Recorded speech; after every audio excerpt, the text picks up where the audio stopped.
This is letting kids in Oklahoma know as long as I'm not 18, I can do whatever I want to a girl. Yo, what's up everybody? It's your boy Sluu Hustle, man, and let's get right into this video.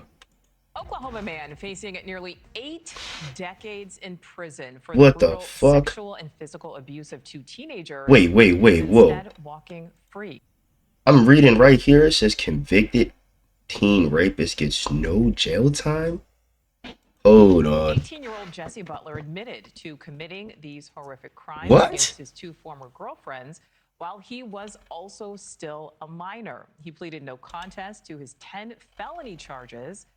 This is body cam video of his arrest. It was just released, where his mother calls the arrest of her son, quote, an awful experience for a child. What? Right now, you do have to come with us, and I do have to put you in handcuffs. So turn around for me. You have to put him in handcuffs? Yeah, he's being charged with rape. You know what it is. It's okay. Dad's on his way. We're coming to get you, okay? Stay strong, okay? What? Say your prayers. Awful experience for a child. An awful experience. Well, What? What the hell is wrong with this lady? What this means for Butler's victims. Butler was initially charged as an adult, but in a stunning turn of events, that status was reverted back to being considered a What? youthful offender because it happened while he was under the age of 18. So that means, in spite of his 78-year prison sentence, he is walking free, tasked with completing community service, counseling. He has a curfew. What? But by his next birthday, he could have his entire criminal record expunged, meaning he will never have to register as a sex offender. What? To break it down, I'd like to welcome in Oklahoma attorney. Yeah, make this make sense for us, please. Thank you so much for giving us some of your time. Thank you. This sounds pretty unbelievable. There have been massive protests there in Oklahoma, after a judge allowed Butler to avoid that 78 years in prison. Explain what happened here. Yeah, I think there's a lot of misconceptions about how the system works. Anytime we're talking about charging a minor of a crime when they were a minor at the time they committed it, yeah, there's protections for that individual as well as protections for the victim and the public at large. Yeah, okay, I get that. I'm not saying we gotta give him the full 78-year sentence. I think that's a little bit crazy, but it's like, I mean, at the same time, it's not though, because he's 17 years old and he's raping kids his age. So it's like, is a 70-year sentence being imposed crazy? I don't know, bro. I'm like, yeah, let him finish. This shit is crazy. The most interesting thing here regarding some concerns that maybe that there was a sweet deal that was done is that the prosecutor under Oklahoma law, this is the only offense, rape in the first degree is the only offense where the prosecutor can decide whether to initially charge it as an adult or as a youthful offender. And in this case, they did decide to initially charge it as an adult. But that does give the defendant the right then to file for what we call reverse certification to be treated as either a youthful offender or as a juvenile.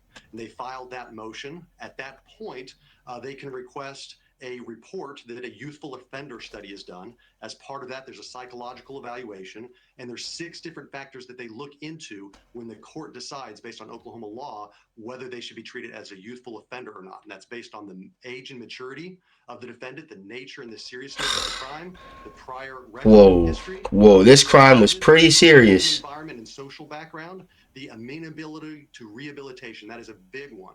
If they find that the defendant, the minor, is not going to be amenable to treatment, not going to be something that they can benefit from, they can resolve the concerns, then they're not going to be a good candidate for a youthful offender program. And lastly, and what the hell is public safety. They do look into public safety. He's not believe that treatment with the Office of Juvenile Affairs and going through a program there is going to protect the public sufficiently. Obviously, there's a lot of facts in this case that are not available to the public. We don't have the youthful offender study. We don't have the psychological evaluation. Fair. That's fair. Reports. The people that do have all of that information would be the defense, the prosecutor, the judge, and the Office of Juvenile Affairs. Yeah, okay, I get that. I get all of They're that. the ones that went in there, and they actually came to an agreement in this case, and we don't necessarily know why, but this occurred back in July, way before there was any outrage, way before there was any 78-year sentence. This occurred all before that on the motion to reverse certify as a youthful offender. Yeah. The prosecutor I don't know, man. I don't know, man. It all sounds sweet when you put it in the law terms and shit, but at the end of the day, bro, this 17-year-old still forced girls at their will, threatened them, choked them, or he recorded choking one of them. It's like, from what we do, the facts that we do have, the evidence we do have, this man can't just walk, bro. I don't give a fuck what state you're in, bro. This ain't right, bro. This is letting kids in Oklahoma know, as long as I'm not 18, I can do whatever I want to a girl, as long as she's at least 18 or younger. I'm not going to jail. Like that. That's what happens in cases like these, because now that it's said and done, if this was to occur again, someone can reference this case. And it's sad, bro. It's sad because the criminal justice system really did just fail these victims, bro. Subsequently, and as normally done in a youth offender case, you've got two different potential sentences. You've got the adult sentence if they don't properly complete the program, in which case they can be blended into an adult sentence or bridged to an adult sentence. That's the 78 years here. But I want to make sure everybody understands that that 78-year sentence was determined already knowing that he was going to be treated as a youthful offender. Generally, that's done as to have a huge, heavy sentence hanging over his head, to put him in a position where he must be. Yeah, but then, hold on.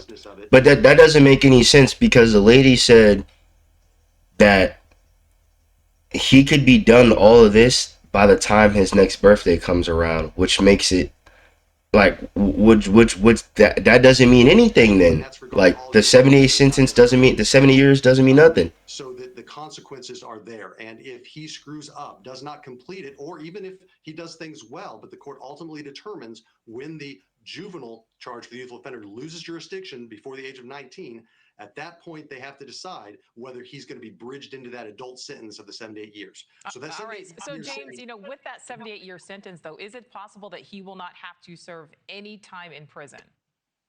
Yeah, theoretically that is possible. Thank you for watching. Come on, bro. And it's like, it's mind blowing, because like, I'm sure that those victims don't just get better after 152 hours of going to see therapists and going to the doctors. And man, he shoved objects in those girls, man. That shit's not right, man. And as a man, like, you shouldn't even feel like you deserve to walk around with everybody else in society. I don't wish bad on nobody, man, but I really hope this kid has enough couple years. I hope society's just rough on him, man. But your boy, Sluu Hustle. See you all again in the next one, man. Everybody take care.